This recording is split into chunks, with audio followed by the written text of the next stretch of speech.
HMC delimitation పై హైకోర్టులో వరుస పిటిషన్లు దాఖలవుతున్నాయి.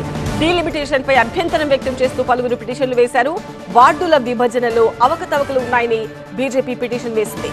తమ అభ్యంతరాలను పరిగణలోకి తీసుకోకుండానే విభజన చేశారని హైకోర్టు మెట్లెక్కారు మరికొంతమంది. ఇప్పటికే 300 వార్డుల మ్యాప్ జనాభా వివరాలు పబ్లిక్ డొమైన్ లో పెట్టాలని సింగిల్ బెంచ్ ఆదేశించింది. సింగిల్ బెంచ్ తీర్పును సవరిస్తూ 2 వార్డుల వివరాలను పబ్లిక్ డొమైన్ లో పెట్టాలని డివిజన్ బెంచ్ 2 రోజుల క్రితం ఆదేశించింది. ఇంకొన్ని వార్డులకు చెందిన పిటిషన్లు లంచ్ మోషన్ లో మెన్షన్ చేశారు న్యాయవాదులు. మధ్యాహ్నం 2:15 హైకోర్టు విచారణ చేపట్టబోతోంది. జీహెచ్ఎంసీ వార్డుల పునర్విభజనపై బీజేపీ నేతలు హైకోర్టు తలుపు తట్టారు. డివిజన్ల విభజనలో అవకతవకలు ఉన్నాయని పిటిషన్ వేశారు. డీలిమిటేషన్ ప్రక్రియపై స్టే ఇవ్వాలని పిటిషనర్లు తమ పిటిషన్లో విజ్ఞప్తి చేశారు. ఇక ప్రస్తుతం డివిజన్ల విభజనపై ప్రజల అభిప్రాయాలు, భౌగోళిక పరిస్థితులు, జనాభా ప్రమాణాలను పరిగణలోకి తీసుకోలేదని బీజేపీ నేతలు పిటిషన్ వేశారు.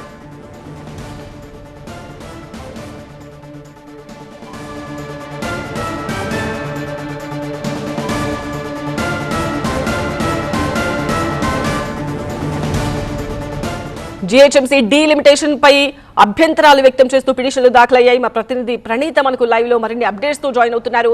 ప్రణీత, డివిజన్ల విభజనలో అవకతవకలు ఉన్నాయని ఇటు బీజేపీతో పాటు చాలా మంది పిటిషన్లు వేసినట్టుగా తెలుస్తోంది. ఎలాంటి అవకతవకలు ఉన్నాయని వాళ్ళు ఆ పిటిషన్ లో పొందుపరిచారు? ఏమేం అబ్జెక్షన్స్ ఉన్నాయి?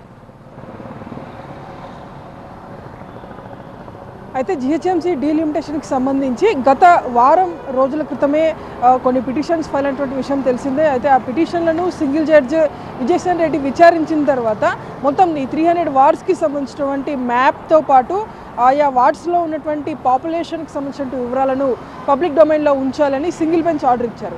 అయితే దీనిపైన ప్రభుత్వం డివిజన్ బెంచ్లో అపీల్ చేసింది. ఎందుకంటే 300 వార్డ్స్కి సంబంధించినటువంటి డేటాను ఇప్పుడు పబ్లిక్ డొమైన్లో పెడితే మరింత సంఖ్యలో అభ్యంతరాలు వస్తాయనేటువంటి ఉద్దేశంతో డివిజన్ బెంచ్ లో అపీల్కి వెళ్ళగా ప్రభుత్వానికి క్యూరిటీ ఇస్తూ కేవలం పిటిషన్స్ ఎవరైతే దాఖలు చేశారో 2 వార్డ్స్కి సంబంధించినటువంటి డీటెయిల్స్ని మాత్రమే పబ్లిక్ డొమైన్లో పెట్టాలని ఫ్రైడే రోజు డివిజన్ బెంచ్ ఆర్డర్ ఇచ్చింది. సో సాటర్డే మార్నింగ్ 10 o'clock లోపు ఆ 2 డివిజన్స్కి సంబంధించినటువంటి డీటెయిల్స్ పెట్టాలని ఆదేశించింది. సో లేటెస్ట్గా అటు సాటర్డే సండే కోర్ట్స్ ఉండవు కాబట్టి మళ్ళీ ఇవాళ ఉదయం 10:30కి కోర్ట్స్ స్టార్ట్ అయినటువంటి వెంటనే సింగిల్ బెంచ్ దగ్గర చాలా సంఖ్యలో పెద్ద సంఖ్యలో లంచ్ మోషన్ పిటిషన్స్ ఫైల్ అయ్యాయి. జీహెచ్ఎంసీ డీలిమిటేషన్కి సంబంధించి తమ అభ్యంతరాలను పరిగణలోకి తీసుకోకుండానే ఈ డీలిమిటేషన్ చేశారు.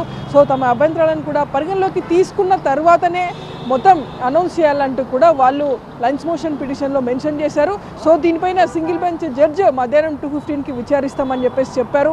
సో ప్రధానంగా వీళ్ళు వ్యక్తం చేసినటువంటి అభ్యంతరాలు ఒకటే, అయితే వార్డ్ నంబర్స్తో పాటు ఈ భౌగోళిక సంబంధించినటువంటి అంశాలు పరిగణలోకి తీసుకోకుండా ఇష్టానుసారంగా డీలిమిటేషన్ చేశారు అనేటువంటిదే పిటిషనర్స్ వాదన.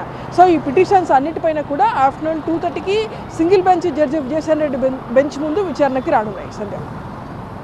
రైట్ ప్రణీత, అది జీహెచ్ఎంసీ డీలిమిటేషన్ పై అభ్యంతరాలు వ్యక్తం చేస్తూ దాఖలైన పిటిషన్లపై విచారణకు సంబంధించిన అప్డేట్స్ అవి పబ్లిక్ డొమైన్లో పెట్టాలి. అన్ని డీటెయిల్స్, అలాగే భౌగోళిక పరిస్థితులు, అలాగే జనాభా వివరాలు ఇవన్నీ కూడా తెలియాల్సిన అవసరం ఉంది అని పిటిషనర్లు డిమాండ్ చేస్తున్నారు.